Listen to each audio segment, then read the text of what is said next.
જય શ્રી કૃષ્ણ બધાને, જય જલારામ। આજે છે મંગળવાર, દીપકને ઉપવાસ હોય તો અમારા માટે શું રસોઈ બનાવી છે ને જુઓ। કારણ કે ચિપ્સ દર વખતે સૂકી ભાજી લઈ જાય, તો આ વખતે કે સૂકી ભાજી નથી લઈ જાવી, ચિપ્સનું શાક લઈ જવું છે। તો ચિપ્સના શાક સાથે મને રોટલી ઓછી ભાવે, કારણ કે મને કોરું કોરું લાગે, અને સૂકી ભાજી હોય ને તો એની યારે થેપલા કે પૂરી હાલે, રોટલી તો ભાવે જ નહીં એની સાથે। છોકરીઓને ભાવે ચિપ્સના શાક હારે રોટલી, તો મારા અને મમ્મી માટે કંઈક અલગ બનાવી નાખ્યું, તો બતાવું શું છે।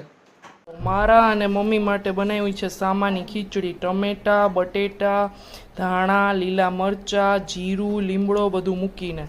આ છે ખટાશ ગળાશ વગરની સામાની ખીચડી, અને આ મમ્મીને ખટાશ ગળાશ વાળી જોઈએ થોડીક, તો મમ્મી માટે એ છે। અહીંયા છે ચિપ્સનું શાક, મસ્ત તેલવાળું તીખું ને એવું।